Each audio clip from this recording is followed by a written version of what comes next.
Hello student, here is a JEE Advanced 2024 question, and if you like my videos, please subscribe to the channel and hit the like button. An infinite long thin wire having a uniform charge density per unit length 5 nanocoulomb per meter is passing through a spherical shell of radius 1 meter as shown in figure. A 10 nanocoulomb charge is distributed uniformly over the spherical shell. If the configuration of the charges remain static, the magnitude of potential difference between point P and R in volt is. तो यहाँ पे आपको दिख ही रहा है shell और एक wire है, इन्फाइनाइटली लॉन्ग वायर है हमारे पास, और हमको P और R के बीच में पोटेंशियल का डिफरेंस निकालना है. तो P और R के बीच में पोटेंशियल का डिफरेंस निकालने के लिए that is VP minus VR, जिसको VPR लिख देते हैं अपन.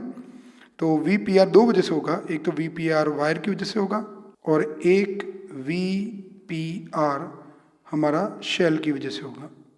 तो दोनों निकाल देते हैं, दोनों को ऐड कर लेंगे, फिर मैग्नीट्यूड ले लेंगे क्योंकि अपन को निकालना तो मैग्नीट्यूड ही है. तो सबसे पहले वायर की वजह से पोटेंशियल डिफरेंस निकाल देते हैं. तो VPR ड्यू टू वायर यानी VP minus VR due to wire. तो पोटेंशियल डिफरेंस, तो हमारे पास एक फॉर्मूला है, potential difference is equal to negative E dot DR. और अगर मान लो अपन को VA माइनस VB निकालना है तो लिमिट जब लगाएंगे तो यहाँ RB आएगा और यहाँ RA आएगा. तो इसको सॉल्व करते हैं क्योंकि हमारे को वायर का पोटेंशियल का फॉर्मूला तो पता नहीं है, इलेक्ट्रिक फील्ड का फॉर्मूला पता है, due to long straight wire that is 2K lambda by R, जिसको कई बार lambda by 2 pi epsilon naught R भी लिखते हैं. और यहाँ R और DR तो सेम डायरेक्शन में ही हो गए, तो हमारे पास आ जाएगा माइनस इंटीग्रेशन. यहाँ पे इनिशियल पॉइंट है R और फाइनल पॉइंट है P, जैसा कि हमने लिया है. तो 2 और 0.5 और 2K lambda by R DR. Solve कर लेते हैं इसको. देखिए 2K लैम्डा तो कांस्टेंट है, K की वैल्यू 9 इंटू 10⁻⁹ और लैम्डा की वैल्यू अगर आप देखेंगे क्वेश्चन में तो 5 इंटू 10⁻⁹ कूलम पर मीटर है. 1/r का इंटीग्रेशन होता है log R. अपर लिमिट अपने पास 1/2 है 0.5 और लोअर लिमिट 2 है. अगर आप माइनस जो आगे है उसको यहाँ से हटा दें तो लिमिट भी आप उल्टी कर सकते हैं, 2 1/2 यानी बड़ी लिमिट पहले लिख देंगे हम.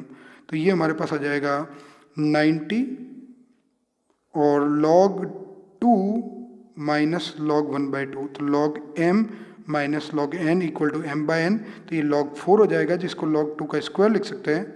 तो हमारे पास आ जाएगा 90 और 2 आगे जाता है, log m raise to n की प्रॉपर्टी होती है, n आगे जाता है log m हो जाता है.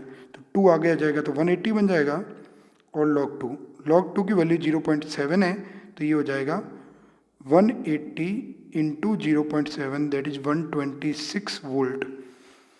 अब अपन निकाल देते हैं VPR ड्यू टू शेल. तो शेल की वजह से P पे पोटेंशियल माइनस शेल की वजह से R पे पोटेंशियल. शेल की वजह से P पे पोटेंशियल वही होगा क्योंकि P इनसाइड पॉइंट है जो शेल की वजह से इसकी सरफेस पे है. ठीक बात है ना, S फॉर सरफेस है यहाँ पे. तो सरफेस पे पोटेंशियल KQ बाय रेडियस है 1 minus KQ by R point का डिस्टेंस है 2. यहाँ पे पोटेंशियल ड्यू टू पॉइंट या शेल का अपन आउटसाइड पॉइंट के लिए जो फॉर्मूला है वो यूज कर रहे हैं, वो है KQ बाय R. और जो अंदर के पॉइंट के लिए पोटेंशियल वही होगा जो उसकी सरफेस पे है.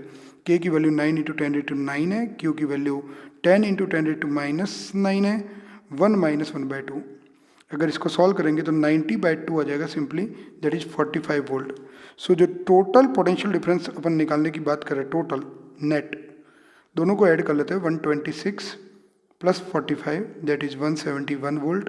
और इसका मैग्नीट्यूड तो क्या ले, ये तो पहले से ही क्या है, पॉजिटिव है. सो 171 volt is the required answer. Thank you.